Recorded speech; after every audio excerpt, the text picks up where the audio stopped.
kulan wacan wanaagsan daawadayaal meel wad joogtaan iyo si walba isra maqalkeena idiin soo gaadhay kusoo dhawaada warkeena qodobada aad ku maqli doontaanna waxaa ka mid ah khilaaf xoogan oo ka dhashay safarkii ra-iisul wasaare xamse cabdi barre uu ku tegay dowladdeegaanka soomaalida iyo weliba eedeymo waaweyn oo la xidhiidha in khasnadii dowladda laga waayay lacago aada u tiro badan taasi oo la sheegay in loo isticmaalay safarka ra-iisul wasaare xamse cabdi barre haddaba maxay tahay sababta safarka ra-iisul wasaaraha uga duwan yahay kii madaxweyne xasan sheekh maxamuud ee ka badnaa dhowr iyo tobanka safar ee uu ku aaday wadanka dibadiisa waxaa dhanka kaleeto soo baxayso in ra-iisul wasaaruhu uu soo codsaday lacago aada u tiro badan kuwaasi oo la sheegay in gebi ahaanba uu ku sii wadi doono safarada markaasi uu ku tegayo dowladdeegaanka soomaalida iyo weliba gobolka north eastern ee dalka kenya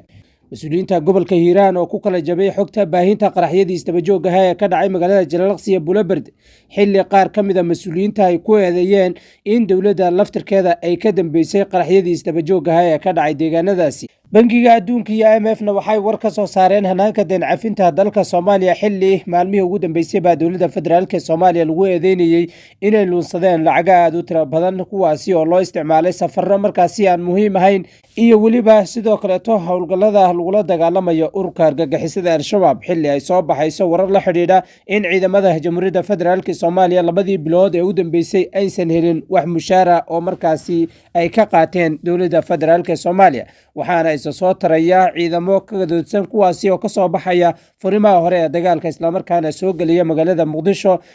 amar iyagoon ka haysanin saraakiisha markaasi ay ka hoos shaqeeyaan dhinaca kalena dowladda deegaanka soomaalida oo ballanqaad la yaab leh u samaysay dowladda federaalk soomaaliya xilli ciidamada dowladda deegaanka soomaalida la sheegay in ay dagaalo xoogan kula jiraan ururka argagixisa islamarkaana ay ka dagaalamayaan gobolada xuduudda dhaca sida gobolka bay bakool hiiraan iyo weliba gobolka galguduud iyadana xogo faahfaahsan iyo ballanqaadka markaasi ay u sameeyeen ra-iisul wasaare xamse ayaan halkan idinku soo gudbin doonaa dhinaca kalena dowladda masar oo ciidamadii ugu badnaa kasoo dejisay magaalada muqdisho iyo ciidamadani waxa ay qaban doonaan ayaan idiin soo gudbin doonaa xilli xiisada dowladda masar iyo weliba ethoobiya ay cirka isku shareertay iyadoo weliba ciidamadii ugu badnaa oo dalka ethoobiya ka socdana gudaha dalka soomaaliya ay ku sugan yihiin halkaasi oo ay ka sameynayaan dhoolatusyo iyo weliba sidoo kaleeto in ay ilaalinayaan cid kasta oo markaasi cadowga dalka ethoobiya oo soomaaliya ciidamo soo dejisa haddaba xiisadani iyo waxyaabaha markaasi ka dhalan kara ayaan warkeena idinku soo gudbin doonaa dhinaca kalena baaritaan dheeraada oo ay samaysay waaxda dabagalka bangiyada dalka soomaaliya ayaa lagu ogaaday inay jiraan mas-uuliyiin aada u tiro badan oo ka tirsan ururka argagixisada kuwaasi oo bangiyo ku leh gudaha dalka soomaaliya islamarkaana ay u yaalaan lacago aada u tiro badan oo qiyaastiiba ka badan qaabkii markaasi laga aaminsanaa in ururada hogaamiyaashoodu ay lacago intaa dhan ay ku yeelan karaan gudaha dalka soomaaliya guud ahaan qodobadaasi weliba kuwo kaloo faahfaahsanayaan halkan idinku soo gudbin doonaa haddii ay tahay markaadii kuugu horreysay si shargare barnaamijka oo gaadhsiiya asxaabtaada kale haddii aad horey noola joogtayna waad ku mahadsan tahay ee halkaa kasii wad daawashadaada haddii aynu ku bilowno qodobka la xidhiidha in gebi ahaanba ah maamulka gobolka hiiraan ay ku kala jabeen baahinta xogta rasmiga ee qarxiyadii istabajoogaha ee ka dhacay magaalada baledweyne iyo weliba buulaberde waxaa isa soo taraya walaa xoogan oo la xidhiidha in gebi ahaanba maamulku ay ku kala jabeen xogta ay markaasi ka baahinayaan qaraxyadii ahligaha ee ka dhacay magaalada jalalaqsi iyo magaalada buulaberde waxaa sidoo kaleeto qaar ka mid ah mas-uuliyiinta maamulka hirshabeelle ay baahiyeen in dowladda federaalk soomaaliya arintani ay lug ku leedahay xilli ay soo baxiyeen siyaasiyiin markaasi kusii qulqulaya deegaanada buulaberde iyo weliba degmada jalalaqsi eedan mas-uuliyiinta ay usoo jeediyeen dowladda federaalk soomaaliya ayaa imaaneysa xilli qaraxyadii hore ee ka dhacay magaalada baledweyne ay ka taagnaayeen hadalhayn weyn taasi oo gebi ahaanba taliyihii sirdoonka ee gobolka hiiraan jaaniya cirib meel uu dhigay ilaa iyo haatan aan lahaynin kadib markii mas-uuliyiinta ugu sarreysa hay-adda sirdoonka qaranka nisa ay oga yeedhay magaalada muqdisho ilaa iyo xilligan ma jirto wax maxkamad ah oo lasoo taagay mas-uulkani sare ee ka tirsan hay-adda sirdoonka qaranka nisa waxaana haatan walaac weyn ay qabaan ehelada iyo weliba sidoo kaleto maamulka gobolka hiiraan oo iyagu markii horeba qaraxyadani ku eedeynayay saraakiisha markaasi ugu sarreyso dowladda federaalk soomaaliya in ay iyagu markaasi ka dambeeyeen hagardaameynta iyo weliba sidoo kaleto dhabarjabinta dagaalka lagula jiro ururka argagixisada gudoomiyaha gobolka hiiraan cali jeyte oo ka hor hadlayey boqolaal ka tirsan ciidamada dowladda federaalk soomaaliya ayaa sheegay inay jiraan mas-uuliyiin xagaldaacinaya hanaanka lagula dagaalamayo ururkaasi weliba kacdoon ka curtay gudaha gobolka hiiraan. si kastaba qaraxyadan istabajooga ah ee ururku ay ku aarsanayaan ayaa soo baxaysay xogaha la xidhiidha in markaasi ururku ay maagan yihiin inay qaraxyo iyo weliba weeraro ay ku qaadi doonaan dowladda federaalk soomaaliya marka la eego qaabka markaasi ay ula dagaalamayaan ciidamada macawisleyda iyo weliba sidoo kaleeto ciidamada dowladda federaalk soomaaliya. waxaana halkaasi kusii qulqulayay xubno ka tirsan xildhibaanada dowladda federaalk weliba xubno si toos uga amar qaata taliye mahad salaad oo iyagu haatan mas-uuliyiintu ay ku eedeynayaan in uu asagu yahay shakhsiyaadka aadka uga dambeeyo in khalkhal amni lagu sameeyo guud ahaan gobolka hiiraan. dhanka kaleeto waxaa ayadnana siyaasiyiinta qaar ay ku tilmaameen mahad salaad inuu yahay abeeso jiifta madaxtooyada, taasi oo madaxweynaha jamhuuriyadda federaalk soomaaliya uu markaasi wax tallaaba uusan ka qaadaynin. marar badanna ay u gudbiyeen xogta la xidhiidha in markaasi shakhsigani uu yahay mid asagu hagardaameynaya kacdoonka ka curtay gudaha gobolka hiiraan. waxyaabaha kasoo kordhina wararkeena dambe ayaan idinkula wadaagi doonaa. ee dhanka kalena ra-iisul wasaaraha xukuumadda xamse cabdi barre iyo weliba madaxweynaha jamhuuriyadda federaalk soomaaliya ayaa markii ugu horeysay la shaaciyey khilaaf xoogan oo u dhexeeya labadani mas-uul kadib markii ra-iisul wasaaruhu safar aan micnihiisa la garanaynin uu ku tegay dowladda deegaanka soomaalida. waxaana halkaasi safarkani u qaatay muddo gaadhaysa ilaa iyo 5 beri, waxaana loo isticmaalay safarkaasi qarash gaadhaya $300,000 oo lagala baxay khasnada bangiga dhexe ee dowladda federaalk soomaaliya. xilli maalmihii ugu dambeysayba ay soo baxaysay in ciidamada jamhuuriyadda federaalk iyo weliba dhammaanba shaqaalaha dowladda aysan wax mushaara qaadanin labadii bilood ee u dambeysay, ayaa mas-uuliyiinta dalka ugu sarreysa waxay bixinayaan safiro markaasi aan wax micnaha ugu fadhinin dowladda, taasi oo lagu bixinayo qarashaad aada u tiro badan oo markaasi loo isticmaali lahaa la dagaalanka ururada argagixisada iyo weliba sidoo kaleeto in ciidamada lagu dhiirigeliyo islamarkaana la siiyo mushaaraadka ay xaqa u leeyihiin.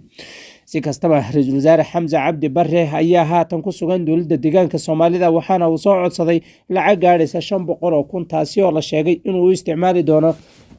salaan iyo weliba sidoo kaleeto in uu ehelaadkiisa ku dhaqan dowladda deegaanka soomaalida uu la wadaago islamarkaana lacagahaasi uu ku sharfo. si kastaba ra-iisul wasaare xamse cabdi barre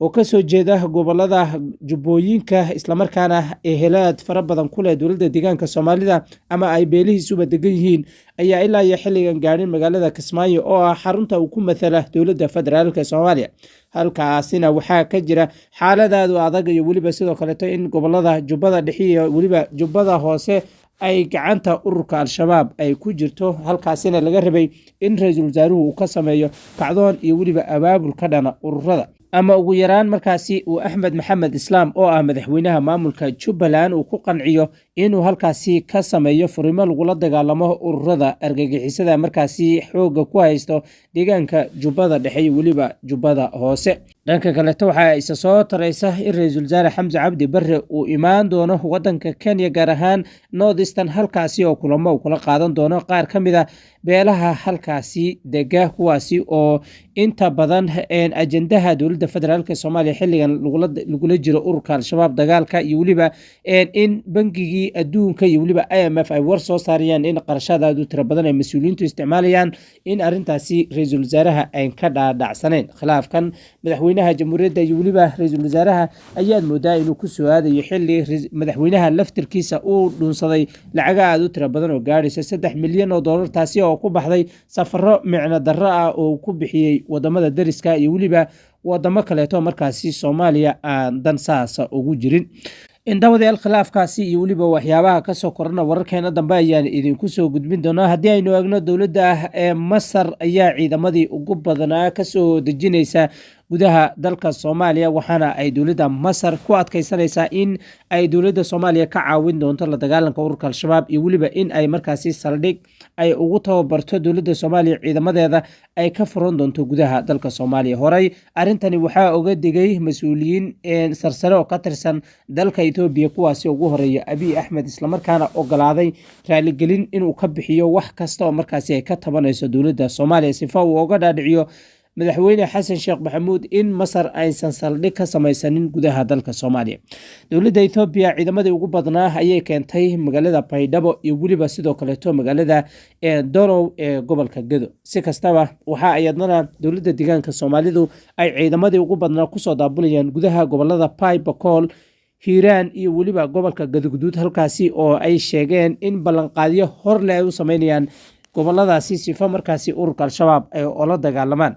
ciidamada dowladda deegaanka soomaalida ayaa howlgallo aada u ballaaran waxa ay ka fuliyeen guud ahaan goboladaasi, waxaana sidoo kaleeto ay qabsadeen deegaano aada u tiro badan oo ka tirsan gobolada aanu soo sheegnay. islamarkaana ballanqaadka haatan ay dowladda deegaanka soomaalidu ay u ballanqaadayso goboladaas waxay ku sheegtay in ciidamo iyo weliba hub ay markaasi ku garab istaagi doonto goobaha loolanka iyo weliba dagaalka xoogan uu kala dhexeeyo ama uu haatan sida tooska uga socdo. si kastaba ciidamadan wadanka masar ayaa lagu sheegay inay yihiin kuwo garab siinaya ciidamada jamhuuriyadda federaalka iyo weliba sidoo kaleeto in dowladda federaalka ay markaasi siiso hub, diyaarado iyo weliba in ay dhaqaalaha xagga ciidanka ay ka kabi doonto. saldhigan dowladda masar ay ka furanayso gudaha dalka soomaaliya ayaa la mid noqon doono kan dowladda turkiga ay ka samaysatay wadanka soomaaliya, kuwaasi oo soo saara ciidamo aada u tiro badan sanadii in ka badan 5,000 oo askari oo si tabarucaada loo tababaray, islamarkaana hubkooda ay dowladda turkiga ay u bixiso, weliba musharaadkoodana ay bixiso 70%. dowladda masar ayaa sheegtay in kaalintaasi mid ka weyn ay buuxin doonto, waxaana la filayaa in maanta ciidamo aada u tiro badan ay kasoo degaan garoonka aadan cadde xilli la sheegayay inay jiraan ciidamada horey ay u keeneen dowladda masar, kuwaasi oo si qarsoodi ah looga soo dejiyey magaalada muqdisho. maha salaad oo ah taliyaha hay-adda sirdoonka qaranka nisa ayaa 2 maalin ka hor safar qarsoodi waxa uu ku tegay magaalada Cairo, halkaasi oo kulamo uu kula qaatay taliyaha guud ee sirdoonka wadanka masar, waxaana ay ka wada hadleen in saldhigii iyo weliba sidoo kaleeto goobtii ciidamada masar la dejin lahaa ay diyaarsan tahay. arrintaasina Ethiopia si kulul ayay uga hadashay, waxaana ay sheegtay in xilligan oo ciidamada wadanka Ethiopia ay si bilaash ugu dhamaanayaan gudaha dalka Soomaaliya inaysan suurtagal ahayn in dowladda Masar oo xiisad xoogan ay kala dhaxayso wadanka Ethiopia in markaasi ciidamadoodu ay soo galaan gudaha wadanka Soomaaliya. waxaana la sheegay in hawshani haddii ay dhacdo in cawaaqib xumo ay kala kulmi doonto dowladda Soomaaliya. haddaba ciidamada dalka Ethiopia ku sugan gudaha dalka Soomaaliya maxay sameyn doonaan? ma gobolada haatan aanu sheegnay ay ku sugan yihiin ayay rabaan inay gebi ahaanba la wareegaan oo awood ay ku qabsadaan, mise waxay rabaan in maamulada dalka ay kala jebiyaan oo hoos keenaan magaalada Addis Ababa? waxyaabaha arrintaasi kasoo kordho wararkeena dambe ayaan idinkula wadaagi doonaa. dhanka kale waxaanu eegi doonaa guud ahaan qodobkan waa qodob xasaasi ah, waxaana hay-adda dabagalka bangiyada iyo weliba lacagaha ee Soomaaliya ay xaqiijisay inay jiraan mas-uuliyiin sarsare oo ka tirsan ururka al-shabaab, kuwaasi oo bangiyada lacagaha ugu badan ay u yeelaan. bangiyada Soomaaliya sida bangiga Salaam iyo weliba bangiyada kaleeto ee dalka Soomaaliya ka howlgala waxaa akoomo uga furan yihiin saraakiisha ugu sarreysa ururka al-shabaab ay ka mid yihiin Madkartay, Cali Dheere iyo weliba saraakiisha markaasi ah amiiradooda uu ka mid yahay Abu Cubayda. waxaana bangiyadani la sheegay inay u yaalaan lacago balaayiin doolar, kuwaasi oo bangiyaduba lacagaha ay ku shaqeeyaan ay ayaga inta badan leeyihiin. horey dowladda federaalka Soomaaliya waxay sheegtay in ururka ay ka xidhayso akoontimada iyo weliba sidoo kaleeto baraha markaasi ay ku xidhiidhaan ay ka mid tahay baraha markaasi sida tooska ay usoo dhigaan waxyaabaha markaasi dowladda ay ku dhaliilayaan iyo weliba goobaha ay qabsadaan. waxaana inta badan khadka laga saaray telegramkii iyo weliba sidoo kaleeto facebookyada akoomadii ay ku lahayeen, laakiin akoomadani waxaa laga saaray Soomaaliya oo kaliya, laakiin caalamka intiisa kaleeto si toos ayaa looga daalacanaya wax kasta oo ay soo dhigaan ururadan argagixisada. dowladda federaalka Soomaaliya ayaa marar badan waxay sheegtay inay dishay shakhsiyaad uu ka mid yahay Sheekh Cali Dheere, laakiin arrintaasi gebi ahaanba waa ay beenowday kadib markii uu hadlay Sheekh Cali Dheere, islamarkaana uu ka warbixiyey dagaaladii ugu dambeeyay ka dhacay deegaanka Jicibow iyo weliba deegaanka Soomaaliya. si kastaba akoontimadan lacagaha aadka u tirada badan u yaalaan ururka al-shabaab, haddaba dowladdu may la wareegi doontaa mise lacagahani waxay noqon doonaan kuwo markaasi ururka faraha looga qaado? waxaana arrintaasi si weyn uga naxay Mahad Salaad oo ah taliyaha hay-adda sirdoonka qaranka nisa, waxaana la filayaa inuu ku waayi doono xilkiisa maadaama uu xogtani soo ogaan waayey isagoo ah taliyaha guud ee hay-adda sirdoonka qaranka nisa. guud ahaan daawadayaal qodobadaasi ayaa warkeena u dambeeyey intaan kan xiga ku kulmi doonana waxaan idinka tegayaa sidaas iyo ammaane alla